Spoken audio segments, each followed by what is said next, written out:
Welcome to the Being Known podcast with my friend, Dr. Kurt Thompson. And my friend, the most beautiful man in the world. Dear gracious. We are here to discover and explore what it means to be Dr. Desire. You know? I mean, that's why we're here. When you have the last, when you have the last word, I need to remember this the next time. They would never have the last word. You'd think you would learn. I gotta be careful. I gotta be more careful. You would think that you would learn. I would work on my timing. Yes. Oh man. The key to comedy is timing. Yes. So. Okay, can I just say? I know yes. that Amy's going to be on us about time. Speaking of timing, yes, I had been to a handful of places recently speaking. Yes, and people talk about the podcast. Yes, everywhere I go. Well, maybe not in Safeway. They're not talking to me about the podcast, but a place where I go to speak. I have to say, you go to Safeway a lot. Well, it's the store that we go once a week.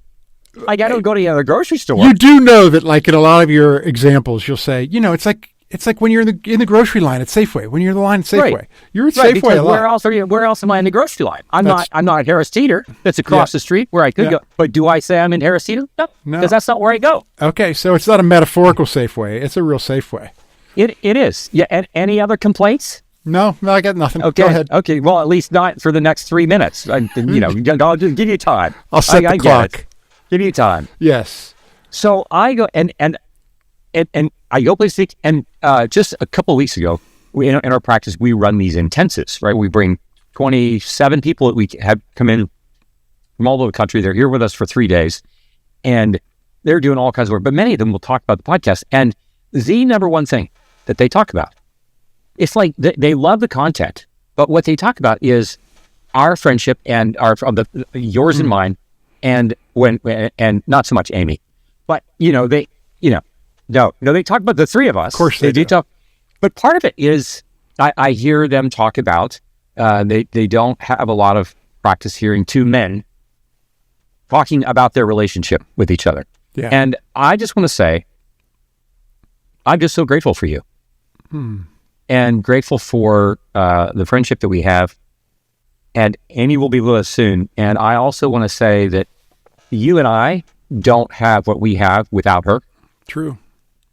Like everything that's happening here on the podcast is happening because the three of us are doing this together. And I'm just really grateful as we're doing this. So me too. Just going to say that. Yeah. Ditto. Yeah. So, folks, we are here, and it is we are doing a season on rupture and repair, and we're in episode 6, believe it or not, and we are talking today on limit setting ruptures. So, Kurt, why don't we jump in and go for it? Yeah. Well, I think the whole topic of the season of rupture and repair. We hear that word rupture, and we think, "Gosh, that can't like." Nobody thinks of rupture. They're like, "Oh my gosh! Like I can't wait till Monday. We're gonna get to have a rupture on Monday." Yeah, I'm not looking forward to this. But one of the things that we see even from human development is that part of our progression as human beings, we go from the very act of birth is one of rupture. You have a fetus that is in gestational phase, and they're born into the world, and that baby would much rather just stay put. At least if we think they would, because I know that if I were, being completely taken care of, so my wife were here, she would say, like, what you think you're not? What's changed? You think you're not being taken care of? Like, you're no different than you were when you were, like, just before birth, dude. Like, okay. Well played, guard. But this sense that we come into the world, and the very act of coming into the world, there is a particular rupture. But we trust that when the rupture happens, the rupture of birth, there is a sense in which, someone comes to comfort us. Someone comes to meet us. There is a certain repair. We are going to meet you where you are, and we're going to do that. And when we look at the biblical narrative, there is a sense in which Adam and Eve, when they're created, they're not created as fully mature people who know everything that can be known about everything. They have to grow. They're immature. And so they're given tests. They're given, just like the toddler who's trying to test his or her legs, learning to walk. We're having to test things. And they're given a test, and they didn't do so well. And then Cain and Abel, they're given a test, right? Cain is given a test. Sin is crouching at your door, and God doesn't say you must kill it. God says you must master it. That there is a certain rupture that has happened between Cain and God, right? And God looked favorably upon Abel's offering, but not on Cain's. We're not told why, but we know that Cain's countenance was downcast, and God comes to him and says, basically, this is a test. And if you pass this test, will too your countenance also not be elevated? Will you also, I want you to pass, he is giving us developmental test. There is this sense of rupture that is put before us as an inbuilt part of the creation narrative to grow us into the kind of people that God wants us to be. And we are continually in this place of having to make choices between the tree of life and the tree of good and bad. Right? And ruptures take place when we make these choices about the good and bad, no matter what it is. If I lose my temper, if I hold a grudge, all these kinds of things, there is always going to be an opportunity then, even under normal circumstances, for this process of what we would call neurological pruning.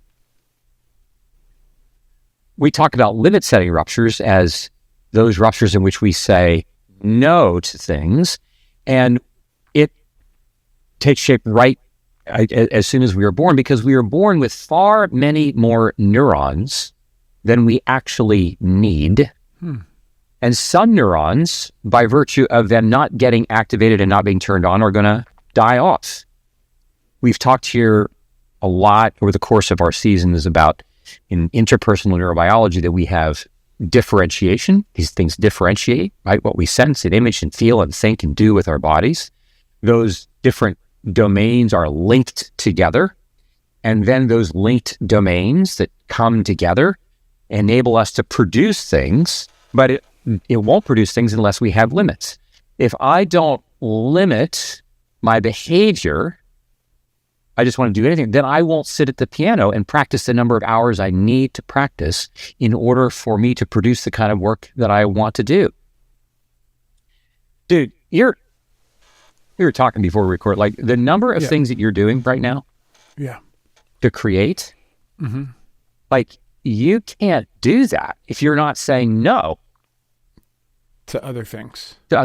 Yeah. I recently found myself and sometimes you're saying no to things that are good.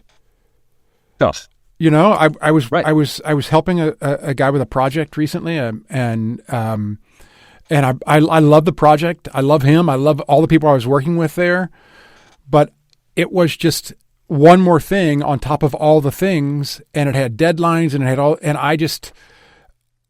and he graciously came to me and he saw that and said, you know, if you need an out, I want you to take it. And I did. And we've been in communication since, and we've been, talking about, I still will occasionally do a little consulting or whatever with them. But I had to say no to it because I have all these other things that are on my plate that require a lot of the same brain space. So, yeah. And so, when we kind of step back and think about it, we see that saying no to things is one of the fundamental elements of being able to become effective at anything that we really want to master. If I want to master my addiction, I have to say no to it. I think about animals that are wild that have to be tamed. Whether it's our dog or, I guess cats don't really count because I don't really know what category they're in, as if they could be tamed. Like you can't tame a house cat any more than you could tame a Bengal tiger for what I can see. Right. But if you let a dog just do what the dog ever wants to do, you're going to have like you have to decide how much work do you want to do in your life. Yeah. There's going to be a mess in more ways than one. There's going to be a mess. But we say no to the dog in order for the dog to actually be able to enjoy its life. Because its life is going to be most enjoyable when it is having the experience of our enjoyment of it. Yeah. And so there's all kinds of ways that we, our listeners, we're all aware that, as it turns out, we say no to a lot. We're setting limits, but those limits create minor lectures in my certain, I really wanted to eat the extra cookies, or I really wanted to, there is a felt sense of this kind of jarring when I say no to something. But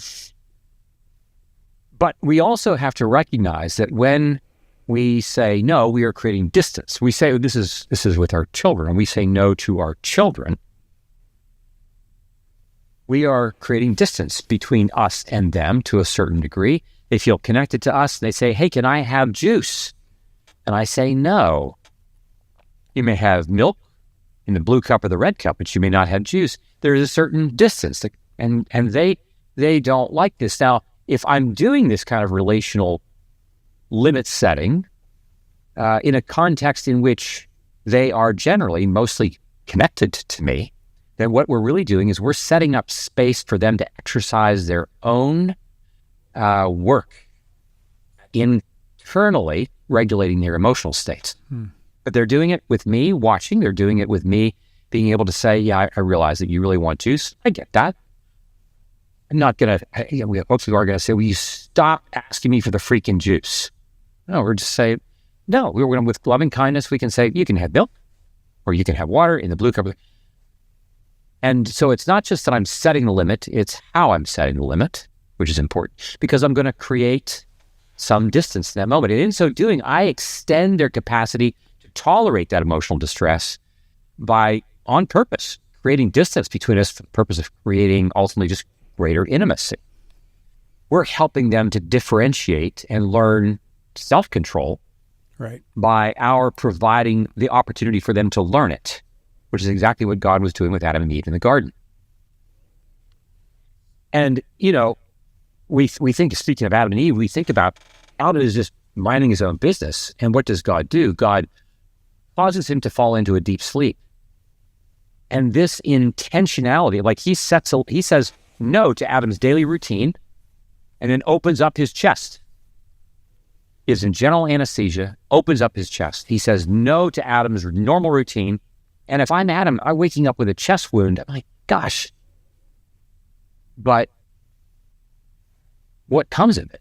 What comes of it is that God then brings beauty and goodness. Poetry and song is what comes from the limit setting rupture. And then God says no to the tree of the knowledge of good and evil. In this same sense, there is this limit. And we don't really know what we would have been like had Adam only ever said no. It's hard. It's not possible for us to imagine that because that world never happened for us. Right. And so what we are, though, doing is that we are providing a progressive level of responsibility as our children age when we say no to things. And yet, at the same time, we are creating space for them to grow into more differentiated, more deeply linked people within our family. This is what the arc of development really looks like.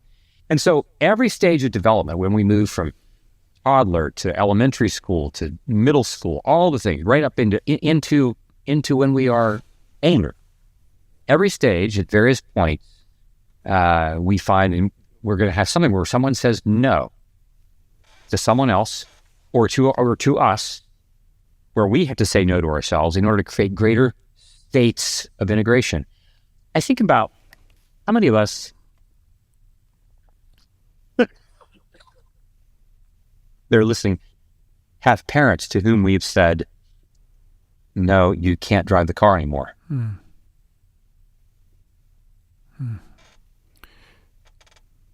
That is, it's simple and it is excruciating. Yeah. When my dad was, he had broken his leg, his femur, and he was in rehab. And then he got to go through rehab, and which was a horrible thing in itself the whole time, and it was awful. And then and then came home for a little while, and then broke his hip, and ended up back. And then it was apparent that he couldn't be home anymore. He could no longer be home and have, his wife take care of him, who was also, close to 90 at the time. So he's saying to me, Pep, take me home. I got to get out of here. Take me home. This is from rehab. This was actually he still was rehabbing, but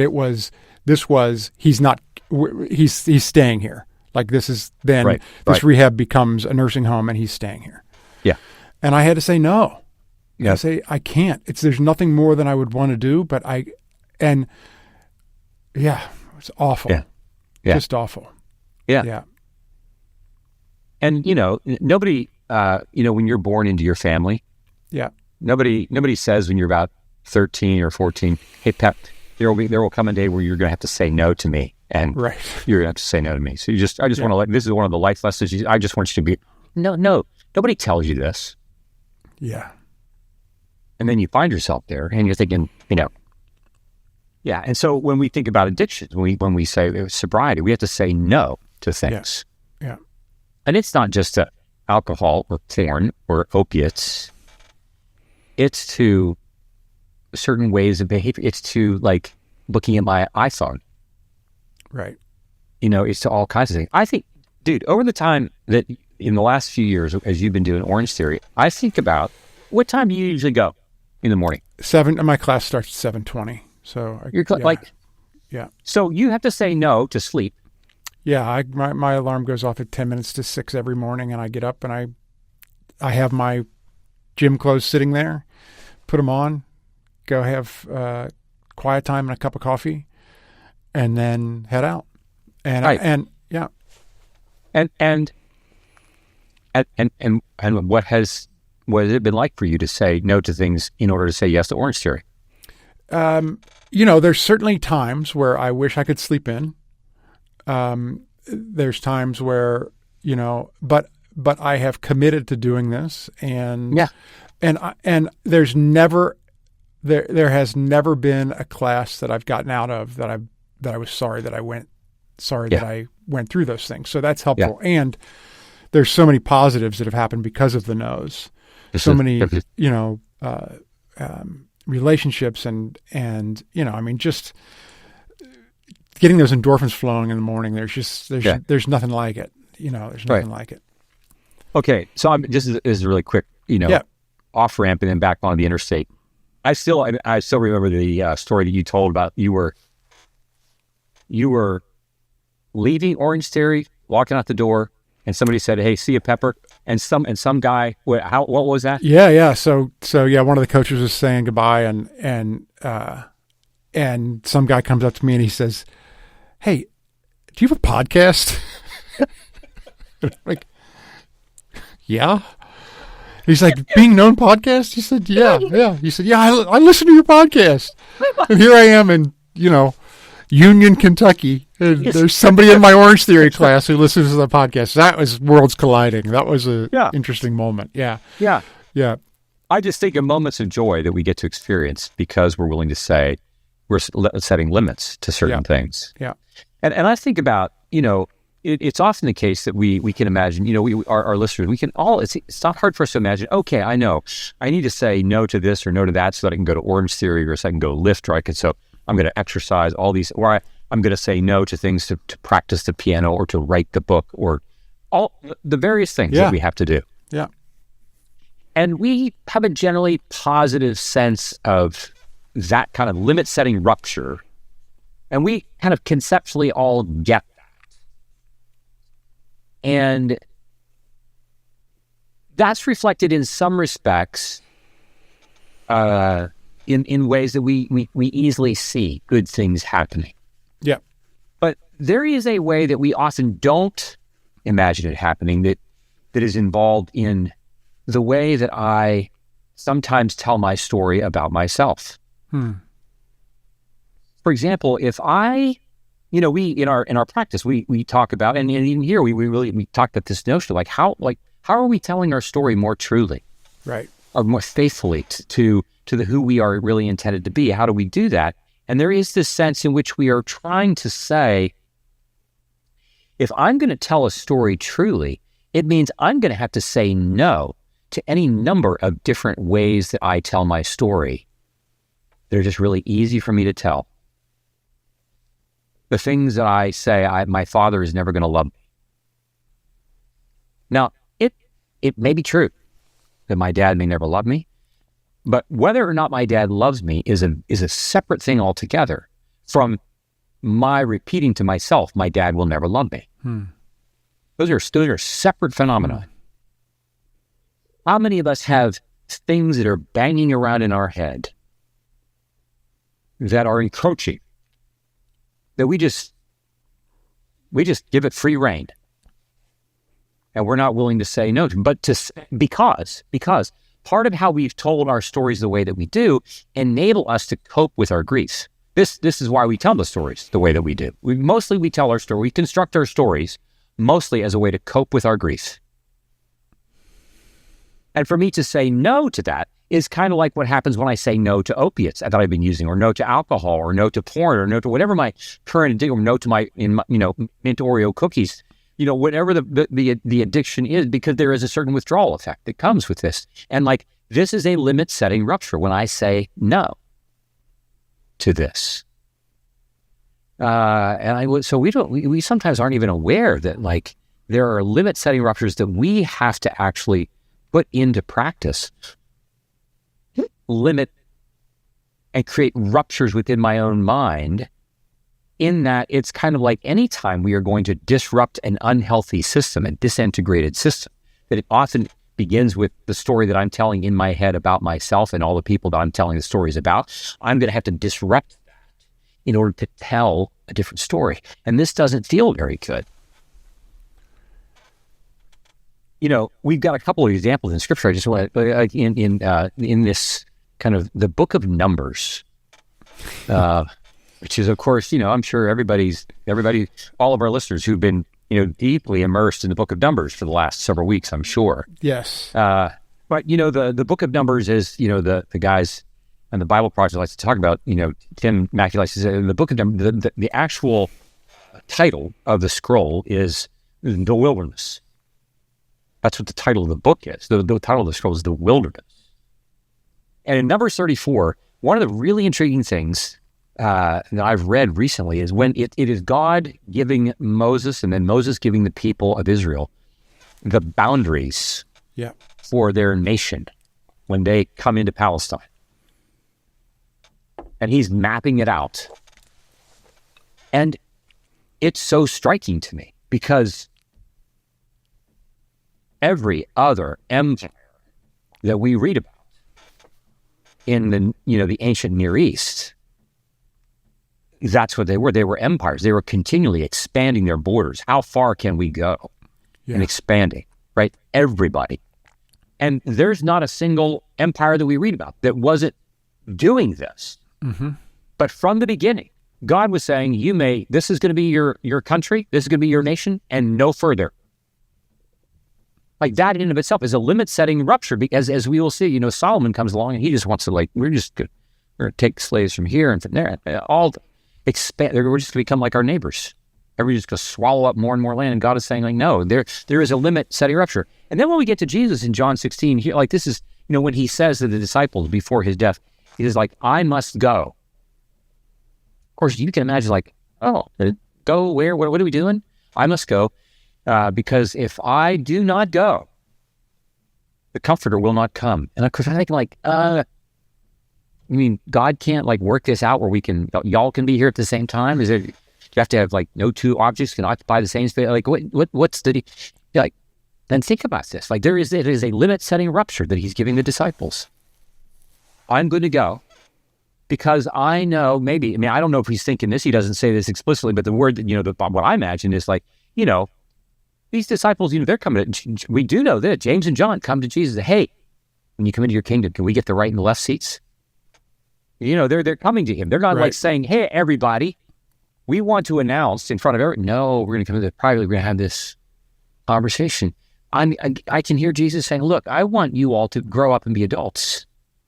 You each want to keep coming to me to complain about the other guys, other women here, right? I want you to begin to work this out. And if I don't go, you're never going to get beyond like middle school. And there is this, it's a limit-setting rupture. Yeah. And, I can tell you, if you're the disciple, like, this is not a good idea. This is not a good idea. We can say it's in theory, yes, for Orange Theory, great. For practice the piano, great. All right. It's limit-setting rupture, and this is not a good idea. This is troubling. And so what we come to see is that these limit-setting ruptures are really a lot. It really boils down to what's the intention? What's the intention? It's not just that we're setting limits. What's my intention? I really want my toddler, I really want my young child to learn self-regulation. But they're never going to learn that if they're not given the opportunity to have that tested. God wanted Adam and Eve to grow up, wanted Cain to grow up, and he gives them the opportunity to do that. And so it's challenging in this regard. God has an intention for beauty and goodness when he creates Eve with that particular limit-setting rupture that he gives to Adam. And so we create these opportunities for greater connection, maturity, and interdependence. And it's all created on this hard deck of secure attachment. This is where we begin with this notion that limit-setting ruptures are grounded in an intention of loving kindness and growth. And so we want our listeners to kind of soak this in and be curious about, well, where are their limit-setting intentions and how do they play a role in your life? And that's what leads to our application today.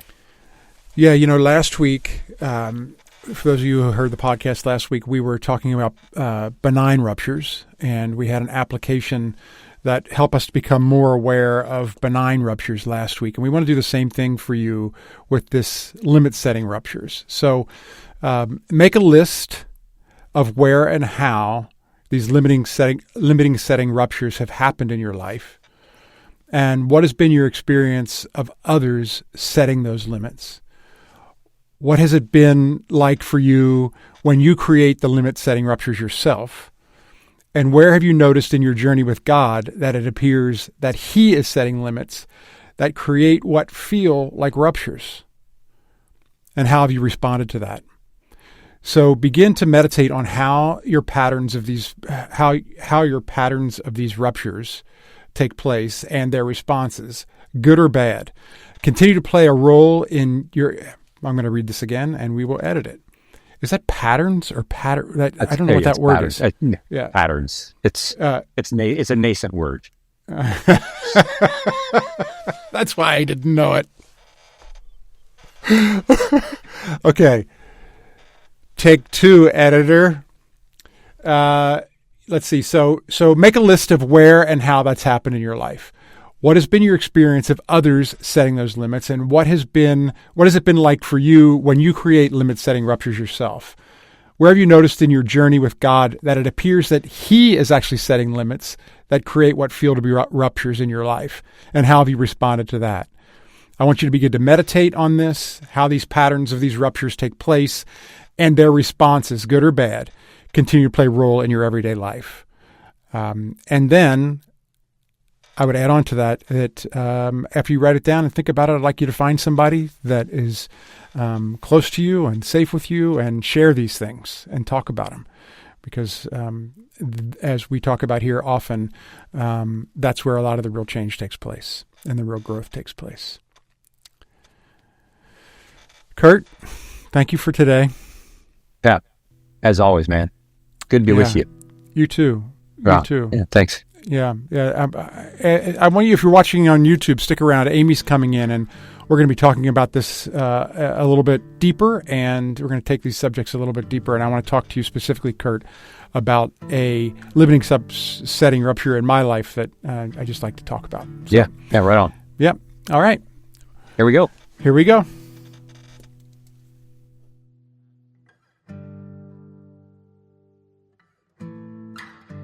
Hi, guys. Hello. It's the Acer. Yes. Yes, it is. Did you want to start or do you want me to start?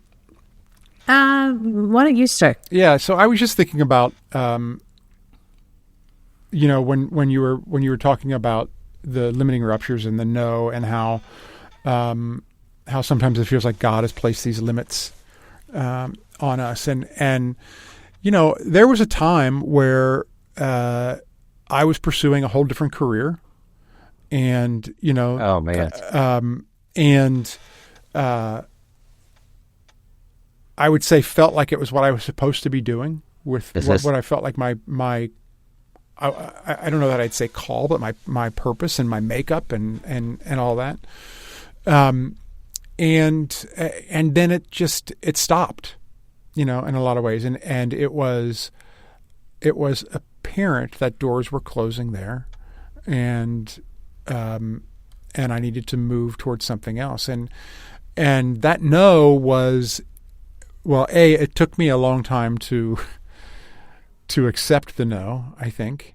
And then even after I accepted it, and I've shared with you guys before that there was a mourning that snuck up on me that I thought was complete already, and came even later. And so A mourning, you mean like a grief, Pep? yes. Yeah. And so in retrospect, sitting in my position that I'm in now, to be able to look back at this all happening, I've got a great, wonderful life. I have vibrant work. I have all those things, but I didn't necessarily like the way it felt when I was being told no. I didn't like it at all. Yeah. And didn't want to accept it for a long time. So. Yeah. Well, I think, it's funny. I think when I reflect on the decision that we made, the decision was formally made 5 years ago when I sold the practice to Courtney Morrison. And that was a conversation that Phyllis and I had been talking about, because Phyllis had the idea primarily, she started to see that there were things around the speaking and writing work and so forth that needed more space. And if that's going to happen, it was, what do we think about giving up the practice, all that was required of that. And we eventually did that. And immediately I enter into this next phase of feeling like there is a part of me that I've lost my arms. Yeah. And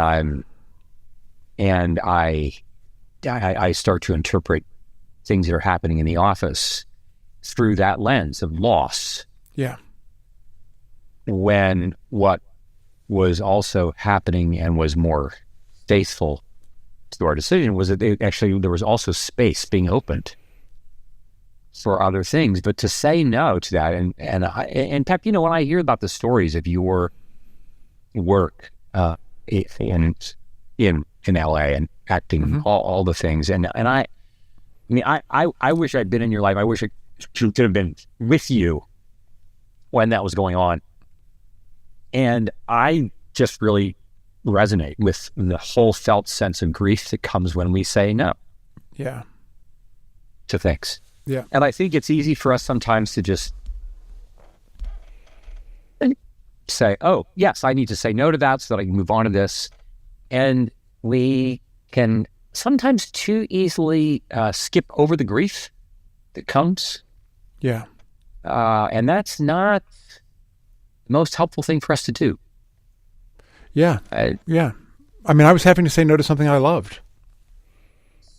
It didn't always love me back. Yeah. But I had to say no to something that I loved. And that was there's going to be grief there. Yeah. Yeah. Right. Yeah.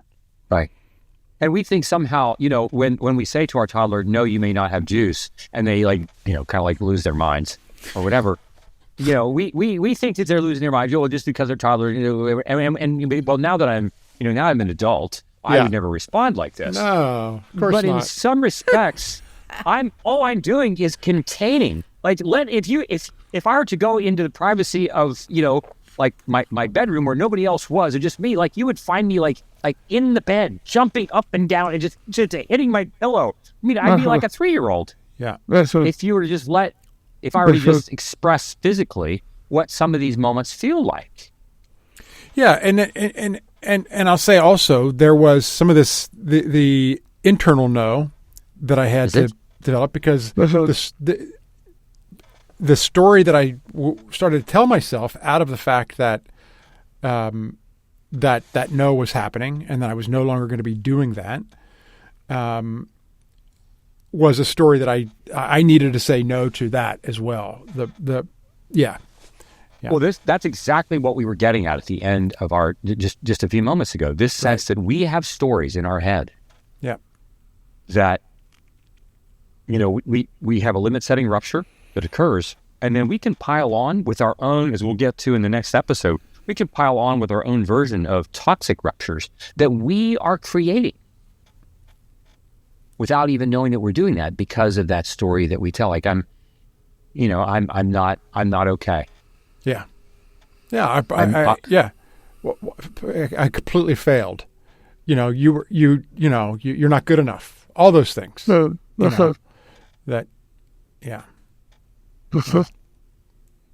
So. Yeah. Thank goodness I'm just healthy and strong now. Yeah. Right. It's nothing but positive up here now. Yes. That's right. Yeah. Well, that's why we need you on the podcast. Yes, exactly. Because why is it again? We would be left to our own. Amy and I would be, oh goodness, wallowing in. Who knows where we would be without you? Who knows? Who knows? Okay, a couple things stood out to me. One is that this is a paraphrase of UC, but like that secure attachment is that's a big part of this no. Because like to the degree of our attachment, if we have really secure attachment, then it's, I would think, easier to say no to ourselves and to others. And a couple of things came to mind. I don't know that it's so much now, but people used to say no as a complete sentence. Yes. Right. And like, I think that was like trying to say, I don't have to explain it. I don't have to defend it. My no is a no. And what that meant to me was no is a complete sentence, and I get to leave your reaction with you. Like, I don't have to manage both sides. I want to hear. I sometimes want to hear your response or whatever. But being able to say no and leaving it with the other person just hit me. Yeah, we're gonna come back to that. That's a really big deal. We'll come back to that. To leaving it, yeah, right. Yeah. And then speaking of rehab and telling parents no, and Pep, when you were talking about your dad, I thought, well, I was probably 20 and my mom was in rehab detoxing from painkillers. And I remember where I was, the room I was, the people that were in the room, and I was at work, and she called and said, come get me. And I wasn't expecting that. I mean, talk about flooded, like immediate. And to tell your parents no. Yeah. But thank God I was so clear on the no. I was like, I would be doing such a disservice to say, yes, I'll come get you. And I said no. And, we all survived that. And I was like, holy cow. Yeah. Well, I you remind me, Amy, of the number of times over the years where I meet with someone, they make an appointment to see an initial evaluation. They come in to see me. I meet with them and I say, well, tell me how I can be helpful. And they say, well, I'm here to talk about my 19-year-old son.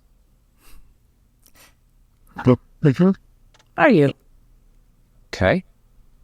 And of course, it's not long into this conversation before we have to begin the process of turning the conversation toward what's happening with you, the parent, and how it is that it's difficult for you to offer a limit-setting boundary to your child in which you are going to say no, and there's going to be a rupture.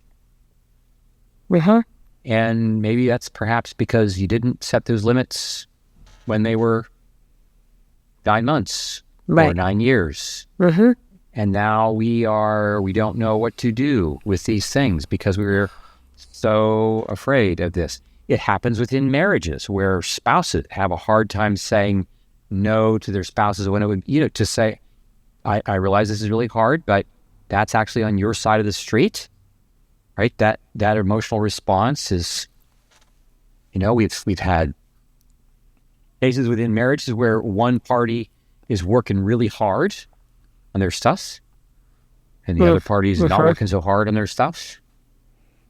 And the party that's working hard on their stuff says it says to their, I'm really not happy. I'm really unhappy with where things are. And the other party wants to say, well, what do you expect me to do? And we say, actually, that's not for me to figure out. I'm just letting you know I'm not happy with where things are.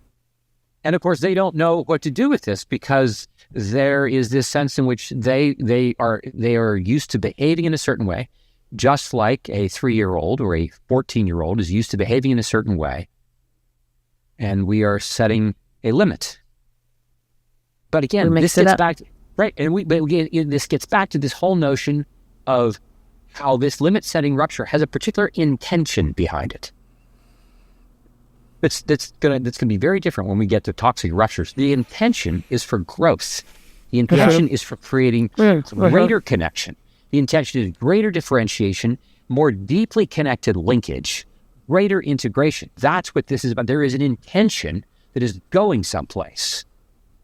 I need my 3-year-old to eventually become a 13 and then 23-year-old who can say no to some of their own internal impulses when it's not okay for them. And then the only way they're going to learn that is if they're given opportunity to not want to do that and choose to do it. And I mean, this is Adam and Eve, this is Cain and Abel, this is as old as humanity, as old as the scriptures, and it's what well-developed, integrated interpersonal neurobiology looks like, as it turns out.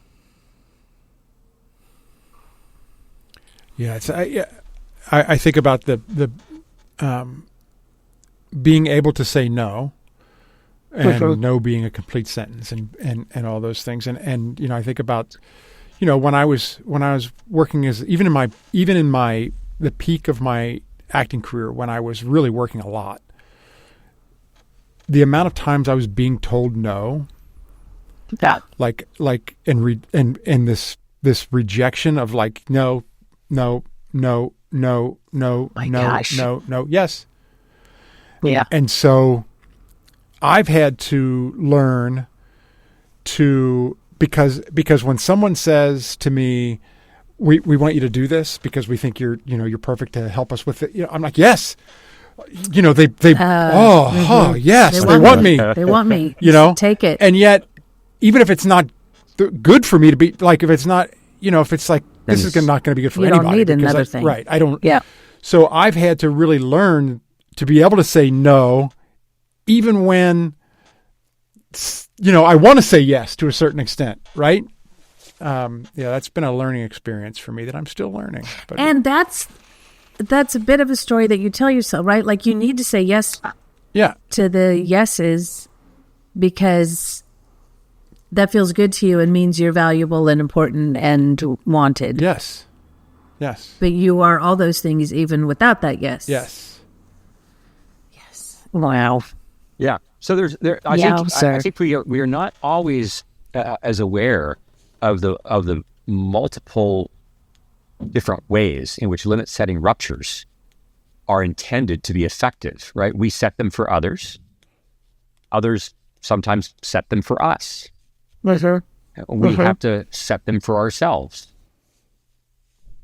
And sometimes it's not always clear to me whether or not I need to set this rupture. Sometimes I need to set a limit for someone else, and I'm afraid to do it. And so what do I need? I need to come here and talk to the two of you and borrow your courage. Because you're going to say, well, Kurt, what are you afraid is going to happen if you set that limit, if you say no in that way? And I name that, and then you are with me.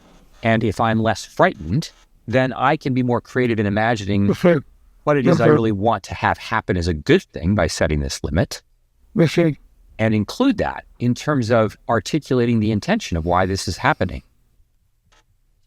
And sometimes, so we will just say, like my wife Phyllis likes to talk about how, she heard, and how many of us heard also growing up? Well, why do I have to do that? Why can't I do that? Well, because I told you so.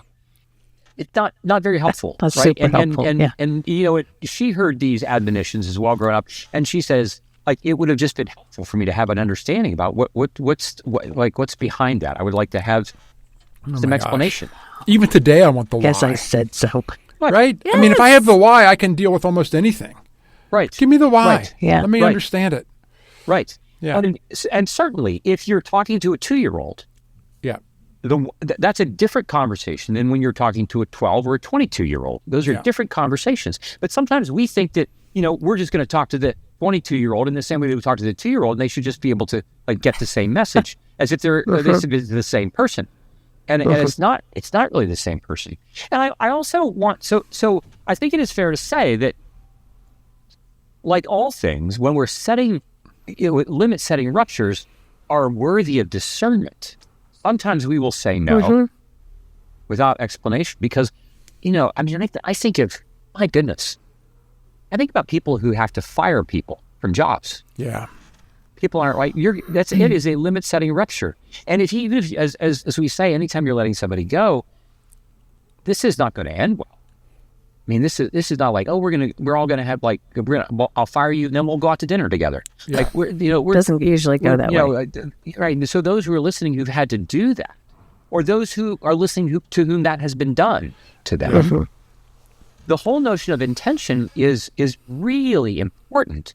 And at the same time, it can be, we can have the best of intention and it's still difficult because I had the best of intention talking to my 3 or 13-year-old, and it doesn't really matter what my intention is. They're not happy with me.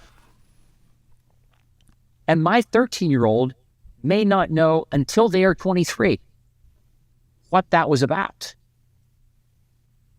And so we who are setting the limit have to recognize that the outcome of the limit that we're setting may take some time for it to fully grow into the awareness of the person for whom we're setting that. I mean, you look at the disciples. I mean, Jesus says, this is what we're going to do, and then he does. And then even at Pentecost, in Luke's rendition of the story, even Pentecost, I mean, not Pentecost, but it's at the Ascension, there are those who did not believe.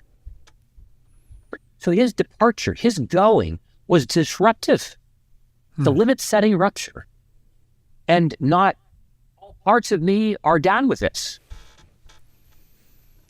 And so we have to recognize that this is a process. So I don't have the expectation, oh, great, now that we've had this podcast episode and all of our listeners have heard this, you're like, oh man, limit-setting ruptures. I can't wait to go out and find them and see where they're going to bring me joy. This They're going is to be just fabulous. Awesome. Oh, easy. Yeah. Huh, bring it on. Yeah. No, it just to admit and to acknowledge, it is still hard to do. Nobody likes ruptures. And so, and we'll eventually get to this, but repair is certainly on the way. Repair is on the way. Because as you were saying earlier, Aim, just emphasizing that when we are setting limits for our little ones or for our teenagers, in the context of secure attachment, the secure attachment sets them up. It becomes the hard deck that they stand on where these limit-setting ruptures can be applied. And we can have limit-setting ruptures if they're applied in situations in which they are not well loved. Then it becomes more than just a limit-setting rupture. Yeah. Right. Which we'll get to in our next episode. Fantastic. So good. All right. It's great to be with you both. Yeah. All right, everybody. Yeah. Love you. Love you. Till next Love time. you. Till next time. This podcast is produced by Kurt Thompson, Pepper Sweeney, and myself, Amy Chella. Audio production and editing is by Keaton Simons. Video production and editing is done by Mark Gould. If you'd like to connect with us, you can find us on social media at BeingKnownPod. If you like this podcast, tell a friend. If you love this podcast, tell everyone you know. And please like, rate, and review wherever you listen. Be well, be known.